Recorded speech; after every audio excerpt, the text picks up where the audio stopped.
So it finally happened. We actually have our first real look at the Avata 3, and no, I'm not talking about any sketchy videos floating around. This one comes straight from Igor Bogdanov, who has a pretty solid track record when it comes to DJI leaks. This pretty much kicks off the actual leak season for Avata 3. Everything before this, just speculation. Now, about the launch, if we go by DJI's usual pattern, the original Avata dropped in September 2022, and Avata 2 followed in April 2024. That's a 19-month gap. So the math kind of points to a launch window somewhere between October 2025 and March 2026, with the sweet spot likely being around November to January. But of course, nothing's confirmed yet. Anyway, let's talk about that video. Honestly, you can't see much. Zooming in doesn't help, and the details are super unclear. But what is noticeable are those stickers and a cable plugged into the drone, which pretty much screams prototype.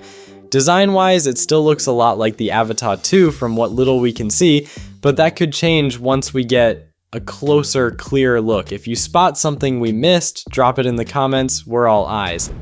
On another note, Mini 5 Pro battery details just popped up, and they're looking pretty exciting. The battery listed in the FCC filings is a 4680 mAh, 33.5 watt-hour unit. That's a big step up from the Mini 4 Pro's standard 2590 mAh, 18.96 watt-hour, and even tops the larger 3850 mAh, 28.4 watt-hour plus battery. Oh, and before you ask, this probably isn't the plus battery for the Mini 5 Pro. There's no mention of a plus version in the FCC label, so it's assumed to be a standard battery, which is wild considering how powerful it already is, especially if DJI manages to keep the drone under that magical 250 grams weight limit.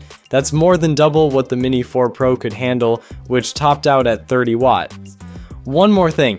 The FCC label suggests that the Mini 5 Pro might actually launch earlier than expected, but most leakers are still betting on a September release. So yeah, a bit more waiting to do. If you're into this kind of leak chasing madness, stick around, there's definitely more coming. Peace.